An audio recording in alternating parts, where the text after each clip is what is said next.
He abandoned me pregnant. Now he's the doctor delivering our son, begging forgiveness. The pain did not come in gentle rolling waves. It crashed, unrelenting and merciless, a violent surge that left no room for breath or resistance. A brutal, suffocating tsunami that pinned me rigidly to the cold vinyl hospital mattress, squeezing every ragged, broken breath from my burning, constricted lungs. My fingers whitened violently as I clamped down hard on the icy polished metal bed rails, my knuckles protruding sharply beneath thin, stretched pale skin veined with faint blue. Thick, clammy cold sweat glued my matted ash-colored hair to my overheated, flushed forehead, and a raw, guttural, animalistic scream tore out of my inflamed raw throat, echoing harshly against the sterile, blank white walls of the quiet delivery suite, bouncing back to torment my already frayed senses. 7 months. I had survived 7 brutal, lonely, unforgiving months all by myself. I'd endured violent, unforgiving morning sickness at every hour of the day, hunched over a chipped cold ceramic bathroom toilet in my tiny cramped apartment with no one to hold my messy sweat-streaked hair back or soothe my trembling, exhausted shoulders. I'd assembled a flimsy white wooden crib at 3 a.m. through bleary tear-blurred eyes, choking back quiet, muffled sobs over confusing printed instruction sheets, my trembling shaky hands slipping repeatedly on smooth cold plastic screws. I'd driven myself through a raging summer thunderstorm alone, my water breaking abruptly in the middle of heavy gridlock traffic, swallowing loud hiccuping sobs, while the car's windshield wipers fought desperately against torrential sheets of icy pouring rain. Every lonely, sleepless night, every throbbing bodily ache, every paralyzing moment of cold fear had carved itself permanently into my bones, and I'd stubbornly convinced myself I was strong enough to carry this child through life entirely alone, with no help from anyone. Until this crippling, bone-rending labor pain stripped every last shred of my fragile strength away, leaving me hollow, trembling, and utterly helpless. "Breathe, Elias. Breathe for me." A soft, steady female voice cut clearly through my thick fog of blinding agony. Nora, my assigned gentle beta nurse with warm, kind eyes, pressed a cool, damp cloth tenderly to my sweat-slick, burning forehead, her calm, gentle touch a tiny beacon of peace amid my chaotic, overwhelming suffering. "You're fully dilated. The specialist is on his way. He's the best obstetric surgeon in the entire city. He won't let anything happen to you or your precious baby, I promise." I thrashed weakly against the stiff, starched cotton pillows, my throat raw and throbbing from endless hoarse screaming. My delicate omega body trembled violently without pause, every muscle locking tight in agonizing, unrelenting contraction after contraction, sharp spasms rippling through my abdomen without mercy. "It hurts," I gasped brokenly between ragged inhales, thick hot tears spilling unchecked down my damp temples, mixing freely with my cold sweat. "Make it stop. Please, make it stop." "I know, sweet boy." Nora smoothed my tangled, matted hair back from my flushed face, her tone endlessly patient and soothing amid my frantic panting. "Dr. Hale was tied up in an emergency cesarean section, but he's cleared now. He's walking through those doors any second." "Hale." The single surname sliced through my pain-induced haze like a cold, sharp scalpel, razor-sharp and deadly familiar. My heart stuttered violently in my tight, constricted chest, a terrified, fluttering pulse that made my already ragged, gasping breath catch painfully in my raw throat. No, it couldn't be him. Not him, of all people in this entire city. Before I could muster the shattered strength to voice my rising panic or beg for a different doctor, the automatic metal hospital doors hissed open with a low mechanical whir that echoed in the silent room. The heavy, stagnant, antiseptic air of the room shifted instantly, charged and tense with an undeniable alpha dominance that prickled at my skin. The sterile, bitter bleach tang of the delivery room faded into the background, completely overpowered by a rich scent burned permanently into the deepest part of my soul. Dark aged cedar tangled with damp petrichor, cold rain-soaked earth woven seamlessly into warm, domineering alpha musk. My omega body reacted on pure primal instinct before my foggy mind could process the horrifying truth. Every innate omega instinct locked firmly onto the dominant pheromone flooding the small, enclosed room. My spine tingled sharply, and my pulse spiked wildly on the digital heart monitor beside my bed, its steady slow beeps accelerating into a frantic rapid rhythm that mirrored my internal terror. I knew that haunting, intoxicating scent. I knew that devastating, unforgettable man. Silas Hale, my cold, distant ex-husband. The ruthless alpha who had shattered my quiet, peaceful life 7 months prior, who'd packed his expensive polished leather bags without a single explanation and vanished into thin air without a second glance or fleeting regret. The man who'd whispered eternal loving promises into my sensitive scent gland on cold, rainy nights, who'd read soft, quiet poetry against my bare skin, who'd stared me dead in the eyes with unreadable cold emotion and said he was suffocating, before walking out of our shared warm home and never glancing back. I forced my heavy, burning, tear-blurred eyes open through sheer stubborn willpower, fighting against the exhaustion clouding my vision. He stood rigidly at the foot of my hospital bed, his broad muscular shoulders stretching plain navy surgical scrubs tight across his powerful frame. He was tall, imposing, impossibly commanding, carrying the quiet, authoritative aura of a top-tier seasoned surgeon. His dark, tousled hair was neatly pushed back from his sharp forehead, a plain surgical mask covering the lower half of his angular jaw, a blue disposable cap hiding his messy dark curls that I'd once loved to tangle my fingers in during quiet, tender nights. I could not see his mouth, but I knew those haunting eyes, icy silver, cold and calculating, capable of freezing me solid with one fleeting glance or burning me alive with unspoken suppressed emotion. Silas Hale, the man who'd abandoned me without remorse. The biological father of the baby currently tearing its way out of my broken, battered, aching body. He kept his back turned to me for a long, torturous moment, scrubbing his large, capable surgeon's hands methodically at the stainless steel medical sink, steaming hot water running continuously over his defined, veined wrists.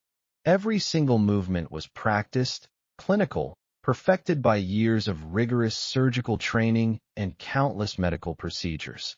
When he snapped crisp latex gloves taut over his long, slender fingers, the sharp snapping sound cut through the dead, suffocating silence of the room like a cold blade. Nora crossed the room silently on soft, rubber-soled shoes and handed him my printed patient chart, the white paper crisp in her grasp. His sharp gaze scanned the typed medical words quickly, and his gloved hand trembled. One tiny, almost imperceptible shake that no one in the room besides me would ever notice. His rigid, perfected medical composure cracked for a fraction of a vulnerable second, a fleeting glimpse of raw shock hidden beneath his professional mask. Patient, Elias Voss. Age, 24. Omega, primiparous. Mildly elevated blood pressure. No prior complications. I watched his prominent atoms apple bob sharply as he swallowed hard to contain his emotions. When his icy silver eyes slowly lifted and locked onto my watery, tormented gaze, every single sound in the room vanished completely. The monitor's steady mechanical beeping, Nora's quiet shuffling footsteps, the distant low hum of running hospital machinery, all of it faded into empty nothingness. There was only us, trapped in the thick, charged, tense silence. The abandoned, fragile Omega, broken and bleeding on a cold hospital bed. The cold, distant Alpha, standing over me in sterile surgical scrubs, personally responsible for every inch of my relentless physical and emotional suffering. Elias, he whispered my name. My name sounded foreign and rough on his tongue, low and hoarse, like a restless ghost he'd spent endless months desperately trying to bury and forget in the back of his mind. Raw panic exploded hot and feral in my aching tight chest, overpowering even the crippling contraction pain tearing through my abdomen. I thrashed backward against the stiff pillows, scrambling uselessly up the slippery, starched hospital sheets, desperate to put any possible distance between us, to escape his overwhelming presence. "Get him out," I snarled, my fragile voice breaking into a hysterical broken sob. My tear-blurred gaze bore sharply into his wide, shocked silver eyes. "I don't want him here. Get another doctor. Right now." "Elias, calm down." Nora moved quickly to steady my violently trembling shoulders, but I shoved her away with every last ounce of my rapidly fading strength, my body screaming to reject every touch in this moment. "You don't understand," I screamed at the top of my cracking lungs, thick tears streaming unchecked down my sweat-streaked, flushed cheeks. "He can't touch me. Don't let him touch me." Silas did not move an inch. He stood frozen at the foot of my bed, his wide silver eyes fixed unblinkingly on my swollen, heavily pregnant stomach. Pure unfiltered shock shattered his cold professional mask, raw and unvarnished disbelief etched into every visible line of his sharp, angular face. He stared at my belly as if it were a ticking time bomb he had never known existed, a secret I had carried alone for months.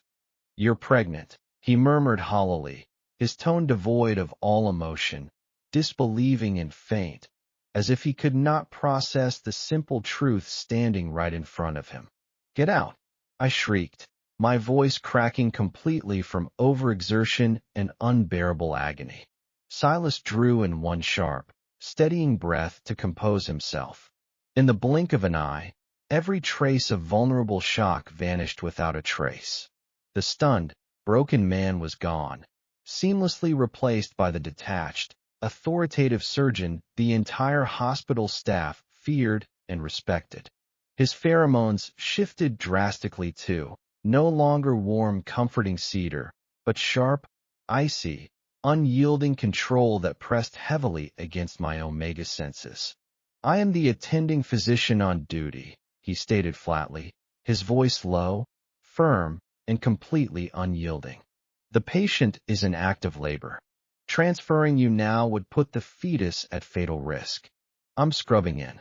Another brutal contraction crashed over me before I could muster a single argument, heavy and overwhelming, twisting my insides with searing pain. I curled inward on myself, a broken, trembling whimper slipping past my cracked, dry lips. My vision spotted rapidly, tiny black dots dancing blurrily at the edges of my sight, threatening to drag me into unconsciousness. Silas materialized silently beside my bed in one smooth, fluid step. He did not dare touch me, fearing my violent rejection, but his overwhelming body heat rolled over my exposed, clammy skin, warm and painfully familiar, a dangerous, haunting reminder of every quiet, intimate night we'd spent tangled together in reckless love. "Stop talking," he ordered quietly, his tone lowering into a soft, urgent murmur only my sensitive omega ears could catch. "You can hate me later. You can scream, curse, throw things at me. I deserve every single bit of your anger. But right now, your baby needs you. Our baby needs you to focus. Our baby." The two simple words hung thick and heavy in the stagnant air, suffocating and undeniable. An alpha could always scent his own blood, and he'd known the second he stepped into this room. He'd scented our child woven into my pheromones instantly, the faint, sweet undertone impossible for his sharp alpha senses to miss. "He's not yours," I spat weakly, a pathetic, feeble lie I knew his sharp alpha senses could easily see through, smelling the undeniable biological bond lingering in every broken inch of my body.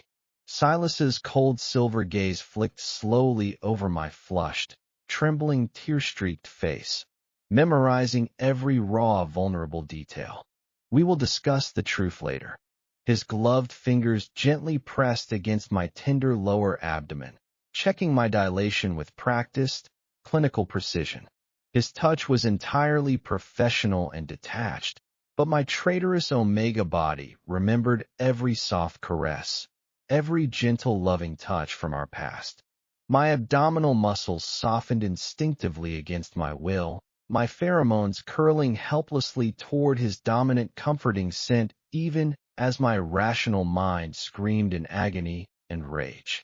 10 centimeters, he announced flatly, pulling his gloved hand away from my burning skin. On the next contraction, you push hard. Chin to your chest. Hold your breath. Push like your own life depends on it. I can't. I sobbed brokenly, shaking my head frantically back and forth. My bones ached deep beneath my skin. My muscles burned with relentless fatigue, and every exhausted part of me wanted to surrender to the dark numbness creeping at my blurred vision. I'm too tired. I can't do this alone. Silas leaned down closer to me, his masked mouth inches from my sensitive, twitching ear. His deep, low alpha voice wrapped around my vulnerable omega instincts, a quiet, irresistible command that seeped straight into my bones, calming my chaotic primal panic. You are the strongest person I have ever known, he said, his tone raw and unshakably sincere, no trace of the cold surgeon remaining. You survived me. You can survive this. That single sentence hurt far worse than any brutal contraction tearing through my body, slicing open every old, unhealed wound in my chest. Nora nodded sharply, her tone firm and encouraging to pull me back to focus. Push now, Elias. This is the one. I screamed aloud, pouring every ounce of my bottled-up anger, crippling loneliness, and 7 months of silent suffering into that single brutal, all-consuming push. I pushed through burning, overworked muscles and splitting, aching bones, pushing until my ears rang loudly and my vision blurred completely into white static. Good, Silas praised steadily, his calm, anchored voice holding me steady through the swirling chaos. I see the head. He has hair, lots of soft dark hair. Is it silver? I gasped hoarsely, collapsing back weakly against the sweat-soaked pillows, my chest heaving violently with ragged, uneven breaths. For the first time since he'd walked into this room, a faint, genuine smile tugged gently at the hidden corners of his eyes, softening his sharp, cold features. Dark, just like mine. A broken, bitter sob caught tight in my raw throat. Of course the baby would look just like him.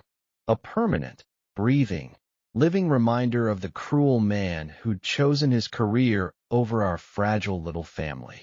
The labor dragged on for an eternity of agonizing slow minutes. Silas moved with cold, flawless surgical efficiency, guiding me patiently through every brutal contraction, his voice steady and unwavering amid my endless hoarse screams. For fleeting, dangerous, intoxicating seconds, it felt like the old days, like we were a team again, moving in perfect silent sync, no unnecessary words needed between us. One more push, he commanded firmly, his silver gaze locked unwaveringly onto my watery, exhausted eyes. Give me everything you have left. I gripped my trembling knees tightly, endless hot tears streaming down my face in glistening rivulets. I hate you. I whimpered brokenly, raw and vulnerable, laying every painful truth bare. I hate you so much. Silas's sharp jaw tightened visibly beneath his mask, his cheek muscle flexing with suppressed guilt. I know. Push. I screamed one final, soul-tearing cry that echoed off the sterile white walls, shaking the air around us. The sharp pressure shattered abruptly. Warm fluid rushed out from me. And then, dead silence. The abrupt, empty numbness in my body sent a fresh wave of icy terror crashing over my pounding heart. I forced my heavy head to lift slightly, pure panic seizing my heart in a frozen tight grip as I waited for sound. Why isn't he crying? I choked out in a trembling whisper. Silas, why isn't he crying? Silas moved faster than I'd ever seen him move, his rigorous surgical training kicking into overdrive. He snatched the tiny, slick newborn infant into his gloved hands, his movements sharp and urgent, no trace of his usual calm precision. Suction, he barked sharply at Nora, his commanding voice cutting through the tense quiet of the room. The nurse handed over the medical device instantly, without hesitation. Silas rubbed the baby's tiny, fragile back vigorously with a soft, sterile towel, his movements urgent and desperate, every muscle in his body coiled with silent fear. Come on, he whispered softly to the motionless infant, his previously unshakable tone cracking with quiet desperation. Breathe. Come on, little one. Time stretched into an agonizing, endless eternity. 1 slow, dragging second. 2. 3. The entire room held its breath alongside me. My heart hammered violently against my ribs like a trapped, caged bird, threatening to break through my fragile, weakened bones. Then a tiny cough, a faint sputter, and a loud, furious, healthy wail split the suffocating silence wide open, sharp and bright in the quiet room. I collapsed fully back onto the cold mattress, sobbing uncontrollably, every tight muscle in my body going limp with overwhelming pure relief. He's alive. Thank God, he's alive. Silas's broad chest heaved with ragged, uneven breaths. His gloved hands lingered gently on the baby's small stomach a beat too long, a silent, unconscious caress he didn't realize he was making. His deep voice was thick and unrecognizable, heavy with raw emotion he could no longer hide behind his surgeon mask. He's perfect. He cut the pale, translucent umbilical cord himself, a sacred tender act usually reserved solely for a child's loving parents. His movements remained practiced and precise, yet his gloved fingers trembled uncontrollably the entire time, betraying his inner turmoil. Nora carried the whimpering, swaddled infant to the warming station to gently clean, dry, and weigh him, leaving me alone in the silent room with the cruel man who destroyed every part of me. Silas slowly stripped off his blood-stained latex gloves and his surgical mask, discarding them neatly into a medical waste bin. For the first time in 7 long, painful months, I saw his full face clearly, with no barriers between us. He looked visibly older, exhausted beyond measurable doubt. Deep purple bruise like shadows lingered heavily beneath his icy silver eyes, undeniable proof of countless sleepless, restless nights. A faint dark stubble dusted his sharp, angular jaw, giving him a rugged, unkempt edge I had never seen on his usually polished appearance. He was no longer the sleek, untouchable London surgeon I'd once admired and loved from afar. He looked haunted, broken, worn down, hollow around every sharp edge of his features. He stepped slowly and cautiously toward my bed, his movements hesitant and unsure, stripped of all his usual confident alpha authority. His large hands hovered trembling over my sweat-matted hair, aching desperately to touch me, yet forcing himself to hold back out of respect for my hatred. Stay away from me, I whispered faintly, my voice completely devoid of anger or heat, empty and hollow from crippling physical and emotional exhaustion. I didn't know, he said quietly, his deep tone trembling with unspoken buried emotion. When I left 7 months ago, I didn't know you were pregnant. You have to believe me, Elias. I stared directly into his vulnerable, glistening silver eyes, every old buried wound aching fresh and raw in my chest. Would it have mattered? I asked him bluntly, my tone cold and lifeless.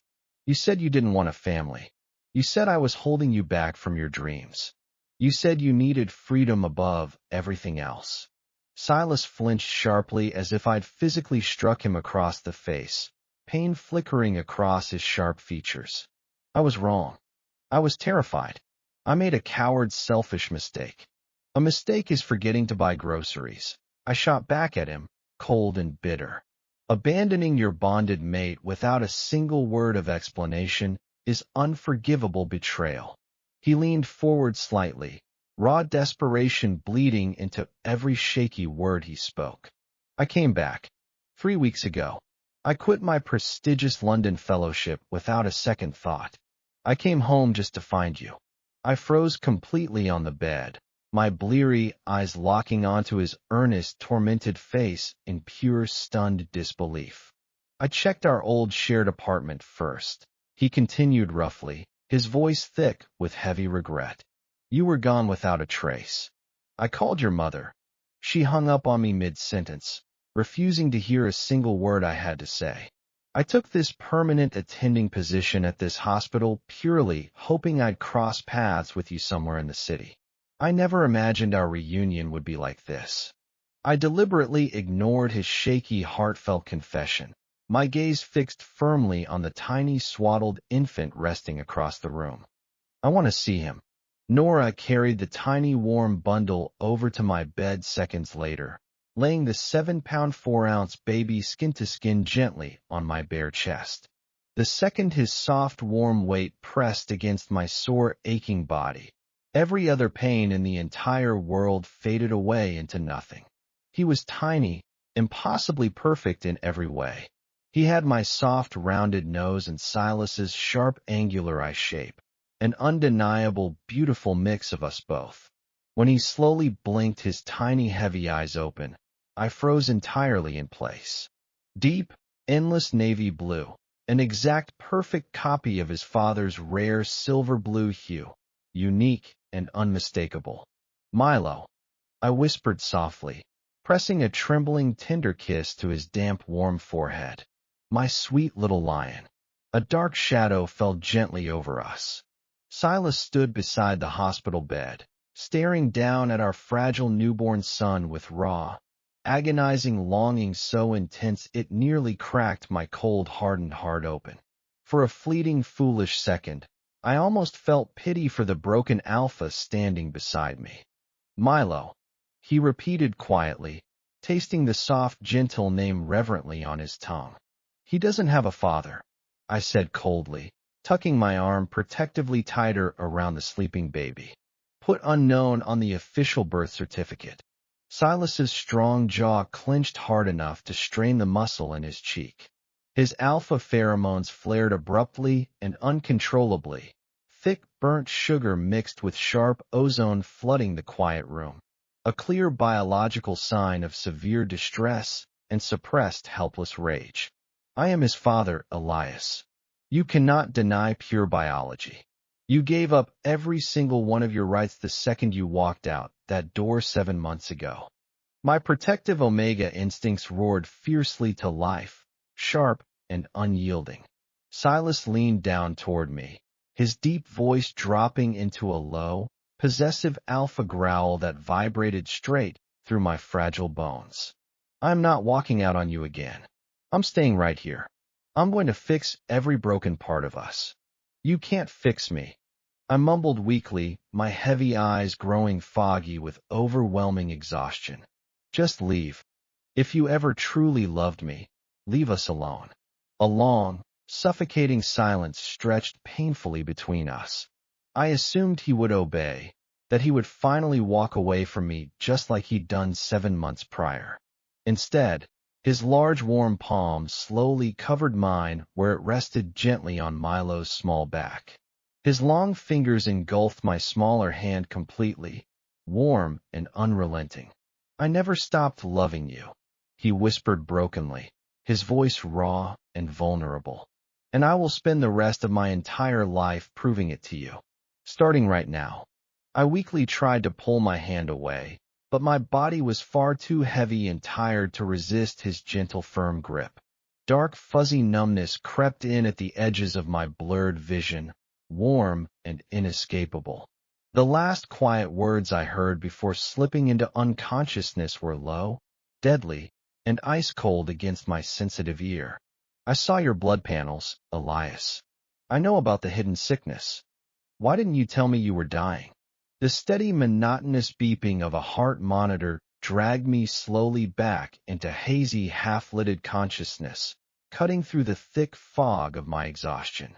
My entire body felt brutally battered and bruised, as if I'd been violently thrown from a speeding car and left broken on the pavement.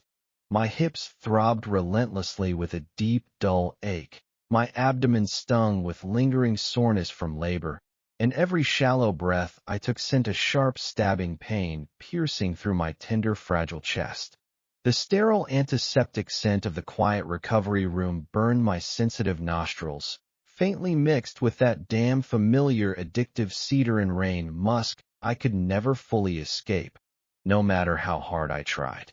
I didn't even need to open my heavy, sticky eyes to know he was still there, lingering close by, refusing to leave my side. My omega instincts hummed traitorously deep in my bones, hyper-aware of his dominant warm presence the exact second my consciousness returned. I blinked slowly against the harsh, blinding fluorescent lights, squinting through thick, bleary, blurred vision. Silas sat rigidly in the hard plastic chair beside my hospital bed, still wearing his crumpled, blood-stained surgical scrubs from the delivery. His crisp, white medical coat lay discarded carelessly over the curved arm of the chair, forgotten in his relentless focus on me. His elbows rested heavily on his knees, his large hands clasped tight beneath his sharp, angular jaw, his posture rigid with unspoken tension. He looked utterly wrecked, disheveled, bone-deep exhausted, hollow to his very core. The cold, unbreakable surgeon from the delivery room was completely gone. In his place sat a broken man worn thin by overwhelming grief and consuming, unrelenting regret. "Where is Milo?" My voice came out hoarse and rough, dry as coarse sandpaper against my raw, swollen throat. Silas straightened his tense posture instantly, reaching for a clear plastic water pitcher placed on the rolling bedside table. His large hands shook visibly as he carefully poured a small cup of clear cold water, his fingers trembling with barely contained anxiety. "He's in the NICU for standard routine observation," he answered me quietly, his tone calm and measured to soothe my worry. "He's perfectly healthy, strong, clear lungs, steady heartbeat, ideal healthy weight. He's sleeping soundly in his padded bassinet right now. No complications at all." He lifted the small water cup to my cracked, dry lips. I stared blankly at the water, then lifted my heavy gaze to him, every tight muscle in my body coiled with suppressed, lingering resentment. I wanted to slap the cup away. I wanted to scream until my throat bled raw. But my parched, burning throat ached far too fiercely to resist the simple relief of cold water. I took one tiny hesitant sip, flinching violently when his thumb accidentally brushed gently against my fever-warm, flushed cheek, the fleeting touch sending a traitorous shiver down my spine. "What did you mean?" I croaked weakly, pushing the water cup away from my mouth. Before I passed out, "What sickness are you talking about?" Silas froze solid in his chair. He set the water cup down slowly and deliberately, as if buying precious extra seconds to gather his fractured, swirling thoughts. When he finally lifted his head to meet my weary gaze, his silver eyes held a terrifying mixture of professional medical detachment and raw, unbearable personal agony. "The blood work drawn during your hospital admission," he began slowly, his tone low and grave. "Your cortisol levels are catastrophically high. Your white blood cell count is dangerously low and continuously depleting. Your heart, Elias, you have severe stress-induced cardiomyopathy." I stared at him blankly, my foggy, tired mind struggling to process the complicated, cold medical jargon. "Speak plainly. No doctor terms. Broken heart syndrome. The heavy, bitter words fell from his lips like a terrible curse. It's far more dangerous for delicate omegas than any other dynamic. Yours was directly triggered by 7 months of extreme, unrelenting emotional distress and prolonged, painful separation from your bonded alpha. Your body has been fighting an invisible internal war to survive for months on end, all to keep our son safe. A hollow, bitter laugh bubbled up my sore throat, sharp and empty. So you literally broke my heart. Silas flinched hard at my cold words, his jaw tightening until a sharp muscle feathered visibly in his cheek. The toxicity building in your blood is critical. Your body cannibalized its own immune system just to keep Milo safely alive inside you. Now that he's born, your fragile, overworked system is beginning to shut down. I stared blankly up at the plain white ceiling, accepting the terrifying, life-threatening medical diagnosis with eerie, unnatural calm. Am I dying? Silas stood abruptly from his chair, the metal legs scraping loudly against the smooth linoleum floor. He paced restlessly around the small, confined recovery room, his agitated alpha pheromones thickening the stagnant air with sharp, biting ozone, his inner turmoil impossible to conceal. No, he growled firmly, his voice raw and feral with unshakable, desperate determination. I won't let that happen to you. I've flown a top-tier specialist in all the way from Zurich overnight. I've fully updated your medical chart and prioritized your care above every other patient. We're starting aggressive immunotherapy immediately. Stop. I lifted a trembling, weak hand to cut him off mid-sentence. Why do you suddenly care about me now? You left me alone. You chose London. You chose your own ambition over us. Silas stopped his restless pacing abruptly, his broad, powerful shoulders slumping forward in pure defeat. I was a coward, he snapped harshly, his voice breaking openly on the painful admission. My family never approved of our bond, never accepted you. You know that better than anyone.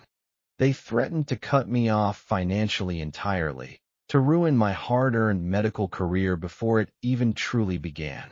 They cruelly said you were a heavy weight dragging me down from my unlimited potential. Hot, angry tears pricked sharply at the corners of my tired, bleary eyes. And you blindly believed them. I was young and stupid and terrified. He admitted openly, his tone raw and tortured, laying his deepest flaws bare. I foolishly thought if I built an untouchable, prestigious reputation overseas, I could come back for you someday. I selfishly assumed you would patiently wait for me, no matter how long it took. You never once asked me to wait. My voice cracked with years of suppressed rage and sorrow. You packed your bags while I was at work and left one single cold, meaningless note. I can't do this anymore. That was all you ever gave me. Silas stepped closer to my hospital bed, gripping the cold metal bed rails so tightly his knuckles blanched white under the strain. I panicked the second I left. After I arrived in London, I called you 1,000 times over. I wrote dozens of heartfelt letters I never had the courage to send. I was endlessly ashamed I'd abandoned the only good, pure thing in my miserable, empty life. He reached gently through the bed rails and took my cold, limp hand in his warm, large palm. This time, I lacked every ounce of physical strength to pull away from his tender touch. I quit the prestigious fellowship 3 weeks ago without hesitation. I finally told my controlling parents to go to hell. I came back to this city solely to beg for your forgiveness. His deep voice dropped to a broken, trembling whisper. But I was too late. I found you broken, sick, and painfully alone, and every terrible part of it was all my fault. I stared silently at our intertwined hands, his large, capable surgeon's fingers wrapped securely around my fragile, trembling ones. This powerful man could save hundreds of strangers' lives with his skilled, steady hands, and yet he destroyed mine with that same cruel pair of hands. Medicine can't fix this, Silas, I said quietly, my tone hollow and defeated. There's no magic pill for a broken heart. No medical treatment can erase 7 months of crying myself to sleep every single night, endlessly wondering what was wrong with me to make you leave. Thick, clear tears finally spilled over his long, dark lashes, dripping silently onto the back of my cold hand, warm and heavy against my skin. I raised a skeptical, tired eyebrow at him, unimpressed by his belated remorse. Pheromone therapy. Bond reinforcement. His silver eyes blazed with desperate, sincere urgency. Your Omega body is violently rejecting our broken separation. It craves my scent, my touch, our unfinished bond. If I stay constantly close to you, if I maintain steady skin-to-skin contact and gentle scent marking, your cortisol levels will drop rapidly. Your failing immune system will stabilize.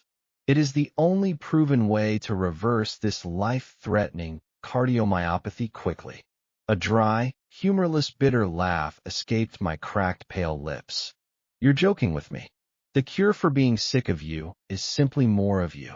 Biologically speaking, yes. He slipped seamlessly back into his clinical doctor mode, even as his silver eyes remained swimming with desperate, raw emotion. Every other medical treatment will fail. This is your only viable chance at survival. I pulled my hand free from his grasp, shaking my head firmly in stubborn refusal. No, I'd rather die than be dependent on you again. His gentle gaze turned sharp, dangerous, and unyielding in an instant. Don't you ever say that. Think about Milo. He needs you alive. He needs both of us to survive. I froze completely at his words. My vulnerable Omega heart twisted painfully tight in my chest at the mere mention of my tiny, helpless son, my maternal instinct overriding every ounce of my stubborn anger. Before I could formulate a shaky reply, the recovery room door creaked open softly. A young, cheerful beta nurse pushed a clear plastic infant bassinet into the quiet room, completely oblivious to the suffocating heavy tension hanging thick between Silas and me. Sorry to interrupt you too, she said brightly, her tone warm and unbothered by our somber moods. But this little sweet one refuses his bottle entirely. We thought he might want his papa to soothe him. All my lingering anger evaporated in an instant, melting away into raw, overpowering maternal instinct. Give him to me. The nurse gently lifted the soft, swaddled infant into my waiting arms. Milo stirred restlessly against my chest, his tiny face scrunched tight, ready to let out a frustrated, hungry wail. The second his warm, fragile body pressed against mine, he settled completely into quiet calm, letting out a soft, contented sigh and nuzzling instinctively into my natural sweet Omega scent. Silas shifted his weight quietly, sitting gently on the edge of my hospital bed without asking for permission. He simply stayed rooted in place, his silver gaze fixed unblinkingly on our peaceful sleeping son, drinking in every tiny detail of the baby's face. Can I touch him? He whispered the quiet words so faintly I almost missed them entirely, his tone hesitant and unsure. I hesitated for a long, drawn-out moment. Every bitter, vengeful part of me wanted to deny him that simple pleasure, to make him pay for every lonely night I'd endured without him. But Milo was innocent in all of our broken, messy conflicts. He didn't deserve to be caught in the wreckage of our shattered, toxic love. Wash your hands first, I muttered reluctantly, my tone still cold and guarded. Silas practically scrambled across the room to the medical sink, scrubbing his large hands with frantic, desperate intensity until his skin turned pink from the friction. He returned to my side seconds later, drying his damp palms roughly on the front of his plain scrubs. I didn't hand Milo over to him. I simply shifted the soft blanket to give him a small space to carefully touch our son.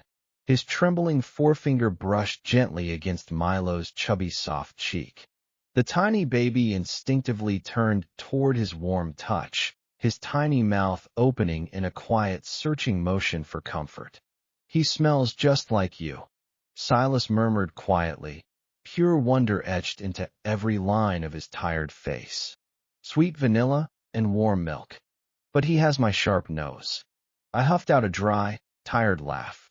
Unfortunately for him, a broken, wet chuckle escaped his parted lips. Hi, Milo. I'm your dad. The baby's tiny, fragile fingers curled tightly around Silas's large fingertip. The powerful alpha let out a ragged, shaky breath that sounded suspiciously like a quiet sob. He bowed his head slowly, resting his forehead gently against the soft blanket covering Milo's small torso. I'm so sorry I wasn't there for you, he whispered brokenly into the soft fabric, his voice thick with unspoken guilt and regret. Watching these two precious pieces of my fractured heart connect in quiet tenderness, something hard and cold inside me cracked open. The tall, thick, emotional wall I'd built around my fragile heart over 7 lonely months crumbled brick by painful brick. The unbreakable biological pull of our broken family unit was overwhelming, raw, and undeniably real. My heart monitor spiked abruptly into a frantic, rapid rhythm, the beeps growing sharp and urgent. Beep, beep, beep. Silas's head snapped upward instantly, his rigorous medical training kicking into overdrive. Your heart rate is dangerously high. Nurse, please take the baby back to the nursery immediately. No. I clutched Milo tighter to my chest, sharp panic flaring hot in my weak chest. Don't take him away from me. You're severely overexerting yourself, Silas argued firmly, his tone sharp with urgent medical concern. Your damaged body cannot handle this level of intense emotional stress right now. I weakly tried to push him away from me, but my limbs turned heavy and numb without warning. Dizziness washed over me in thick rolling waves, and dark blurred spots clouded my vision. Sharp nausea curdled uncomfortably in my empty stomach. Code Blue. Silas barked sharply at the nearby nurse without a single moment of hesitation. Grab the crash cart. Now. My head lolled weakly against the fluffy hospital pillows. Don't take him away from me. I've got him, Silas said firmly, his deep voice steady despite the raw terror shining brightly in his silver eyes. I've got you both. I promise. He gently pried Milo from my weakening, trembling grip, handing the whimpering baby carefully to the waiting nurse. The bassinet rolled quickly out of the quiet recovery room, leaving me alone once again with the complicated man who'd broken every part of me. Silas hovered closely over my bed, pressing a cold metal stethoscope firmly to my aching chest. His brows furrowed sharply at the erratic, uneven heartbeat echoing clearly through the medical device. Atrial fibrillation, he muttered grimly to himself. He snatched a pre-filled medical syringe from the nearby emergency cart beside the bed, injecting the clear medication steadily into my foreline without unnecessary delay. This will slow your racing heart rate. Stay with me, Elias. Don't slip away. The medicinal drug flooded my veins within mere seconds, dulling the crushing heavy pressure in my sore chest. Bone-deep exhaustion crashed over me like an unforgiving tidal wave, heavy and completely inescapable. Yet as Silas walked steadily beside my moving gurney, his large warm hand resting firmly and protectively on my shoulder, I did not feel cold for the first time in 7 long, lonely months. I felt safe, and that terrifying foreign feeling scared me more than death itself. The short ambulance ride blurred into a hazy mess of rhythmic heart monitor beeps and persistent churning motion sickness. I never mustered the strength to open my heavy eyes and watch the quiet city pass by outside the tinted dark windows. I could only feel Silas's heavy, steady hand gripping the cold metal rail of my gurney tightly, his knuckles blanched white with suppressed anxiety and unspoken fear. When the vehicle's back doors finally swung open wide, sharp, cold night air bit into my exposed, clammy skin, making me shiver violently. I'd expected a sterile hospital transfer bay. Instead, my bleary eyes caught sight of neatly manicured dark green hedges, pale crushed white gravel lining a winding private driveway, and a towering modern mansion constructed from cold polished gray stone.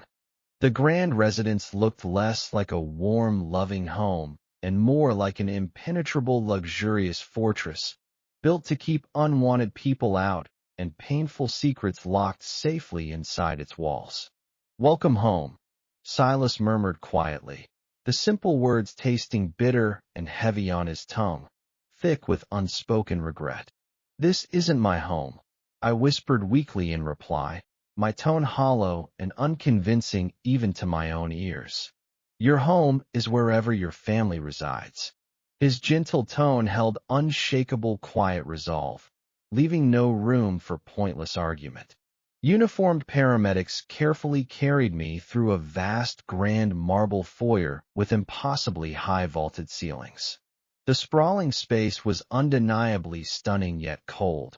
Pristine white walls devoid of any personal photographs, sterile polished floors reflecting the dim chandelier light, and expensive modern furniture arranged with calculated precision rather than lived-in warmth. The mansion felt more like a showroom than a sanctuary, a hollow shell that had never known genuine laughter or love. They settled me gently into a spacious master bedroom on the ground floor, the soft king-sized bed draped in crisp white linens that smelled faintly of expensive laundry detergent and nothing else. No trace of Silas's cedar scent lingered in the fabric, confirming he had never truly lived in this house. He had bought it for appearances, a monument to his professional success rather than a place to build a life. The medical team departed quietly, leaving me alone with Silas and the soft hum of the private monitoring equipment he had arranged around my bed. A team of round-the-clock nurses would rotate through the adjacent room, he explained, and Milo would be brought home from the hospital nursery as soon as I was stable enough to care for him. "Home," I repeated bitterly, the word tasting like ash on my tongue. Silas settled into a plush armchair beside my bed, clearly intending to stay through the night. "I know you don't believe me yet, but I'm going to earn back your trust one day at a time." I turned my face away from him, staring out the dark window at the unfamiliar night sky. "Trust takes years to build and seconds to shatter. You destroyed mine in a single afternoon." "I know," he whispered, his voice cracking with exhaustion, "and I'll spend the rest of my life trying to rebuild it." The first week of recovery passed in a haze of medications, vital sign checks, and Silas's constant suffocating presence. True to his word, he rarely left my side. He slept in the armchair every night, ate his meals on a tray beside my bed, and personally administered every dose of my immunotherapy treatment with practiced precision. His pheromones worked their biological magic faster than any medicine could. Within 3 days of constant exposure to his cedar and rain scent, my cortisol levels dropped significantly. The sharp stabbing chest pains that had plagued me for months dulled into faint background aches. My white blood cell count, while still dangerously low, stopped its terrifying spiral downward and plateaued at a stable level. Nora visited daily to check on my progress, her warm beta presence a welcome relief from the thick alpha pheromones that saturated every corner of the mansion. She brought photographs and video clips of Milo from the hospital nursery, capturing his tiny yawns, his flailing fists, and his peaceful sleeping face. I treasured every image, pressing them close to my heart when the loneliness crept in. On the 4th evening, as I sat propped against the pillows watching the sunset paint the sky in shades of amber and rose, Silas approached my bedside with a hesitant expression. "The Zurich specialist reviewed your latest labs," he said quietly. "Your numbers are stabilizing faster than expected. If the trend continues, you should be strong enough to have Milo brought home within the next few days." A fragile tendril of hope unfurled in my chest. Really? He allowed himself a small, tentative smile. You've been fighting so hard, Elias. Your body just needed the right support to heal. I looked down at my hands, folded in my lap. The bitterness in my heart had not disappeared, but it had softened around the edges. Constant exposure to his remorseful presence, his gentle care, and his obvious devotion to our son had worn down my defenses in ways I hadn't anticipated. Why did you really come back? I asked quietly, voicing the question that had haunted me since the delivery room. You had everything you wanted in London. Prestige, freedom, a brilliant career.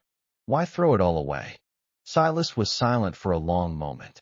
When he spoke, his voice was stripped of all pretense, raw and honest in a way I had never heard from him before. Because none of it meant anything without you. He sank onto the edge of my bed, his shoulders slumping forward.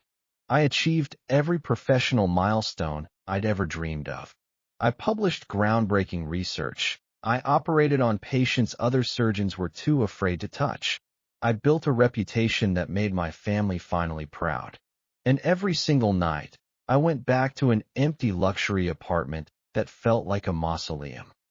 He reached for my hand, hesitating just before his fingers touched mine, as if asking silent permission. When I didn't pull away, he gently laced our fingers together. I thought success would fill the void you left behind, but it just made the emptiness echo louder.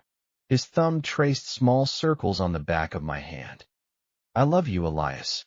I never stopped. And I hate myself for being too much of a coward to admit it until it was almost too late. Tears burned behind my eyes, threatening to spill over. How am I supposed to trust you again? How do I know you won't leave the moment things get hard? You don't, he admitted quietly. Trust isn't something I can demand or explain into existence. I can only show you, every single day, that I'm not going anywhere.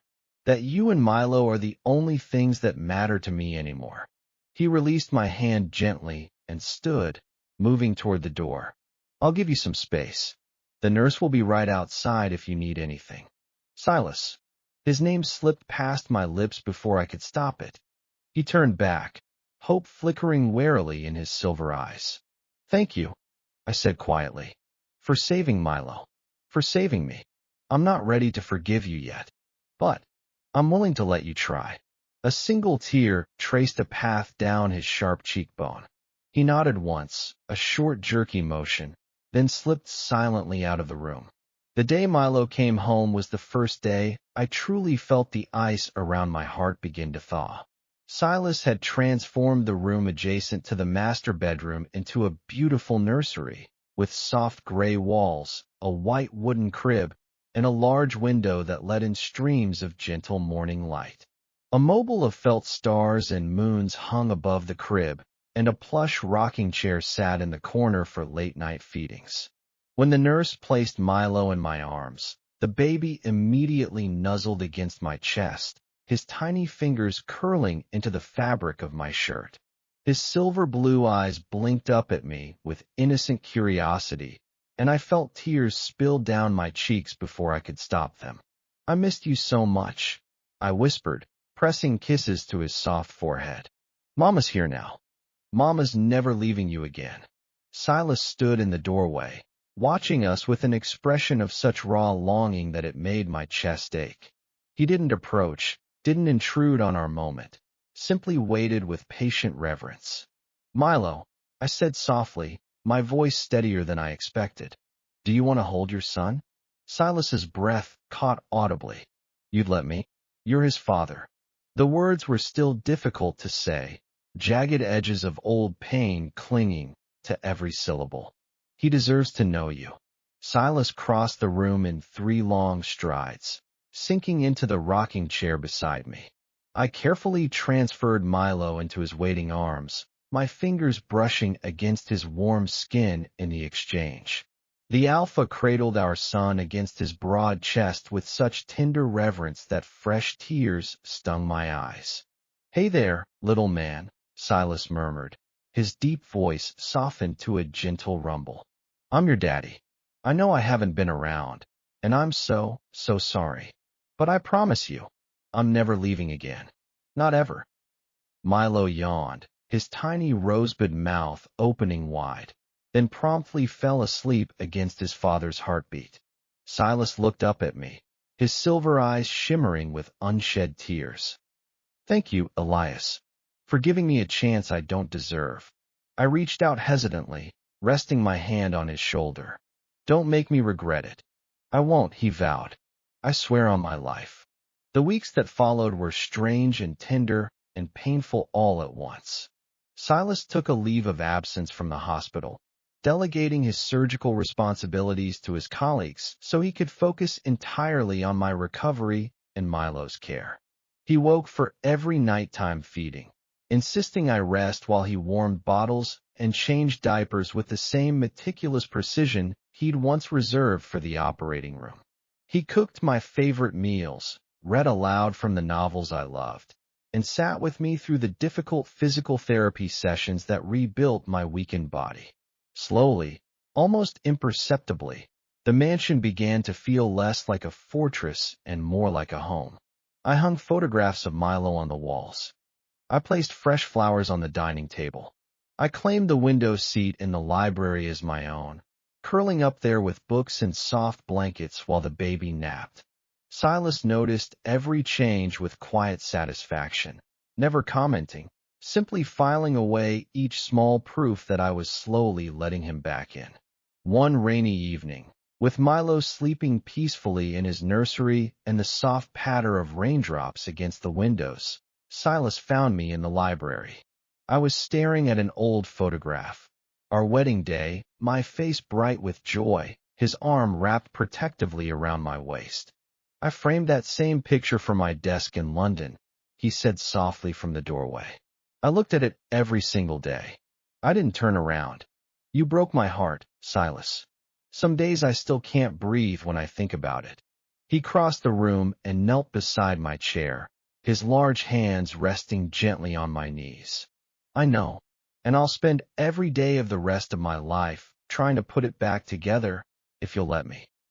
I finally looked at him, really looked, past the guilt and the regret and the desperate hope to the man I had fallen in love with so many years ago. He was still there, buried beneath layers of mistakes and poor choices, waiting for me to find him again. I'm scared, I admitted. I'm scared of trusting you and losing you again. I'm scared of letting you back in and watching you walk away. I can't promise I won't make mistakes, he said honestly. But I can promise I will never leave you again. Not for London, not for my career, not for my parents, not for anything in this world. You and Milo are my entire world now. He reached into his pocket and pulled out a small velvet box, opening it to reveal a simple silver band inscribed with delicate letters. Always. This was my grandmother's ring, he said quietly. She wore it for 62 years, until the day my grandfather died. He always said their marriage survived everything, war, poverty, illness, because they chose each other every single day, even when it was hard. He looked up at me, his silver eyes full of quiet determination. I want to choose you every single day, Elias, for the rest of our lives. Will you let me? Tears streamed down my cheeks, but for the first time in months, they weren't tears of pain. They were tears of hope, fragile and terrifying and beautiful. Yes, I whispered. Yes. He slid the ring onto my finger with trembling hands, then pulled me gently into his arms. His cedar and rain scent wrapped around me like a warm blanket, and I buried my face in his chest, breathing him in. We're going to be okay, he murmured against my hair. All three of us. I promise. Outside, the rain continued to fall, washing the world clean. Inside, in the warm glow of the library, our broken little family began to heal. 1 year later, on a bright spring morning, I stood in the garden of our home, our real home now, warm and lived in and full of love, watching Silas chase a giggling Milo across the grass. Our son had his father's dark hair and my soft smile. and he ran on chubby toddler legs with the fearless abandon of a child who had never known anything but love. Silas caught him and swung him high into the air, both of them laughing, the sound carrying on the gentle breeze. When he set Milo down, his silver eyes found mine across the garden, and he smiled, that genuine, unguarded smile I had fallen in love with so long ago. We had walked through fire and emerged on the other side, scarred but whole, broken but mended, separated but bound together by golden threads of love and forgiveness that nothing could ever sever. He crossed the garden and pulled me into his arms, pressing a kiss to my forehead. Happy anniversary, my love. I leaned into his warmth, my hand resting over his heart, feeling its steady rhythm beneath my palm. Happy anniversary. Milo toddled over and wrapped his small arms around our legs, demanding to be picked up. Silas lifted him with one arm and kept the other wrapped firmly around my waist, holding all three of us together. Forever, Silas whispered, the same promise he made every single morning. Forever, I echoed, and meant it with every fiber of my healed, whole, hopeful heart.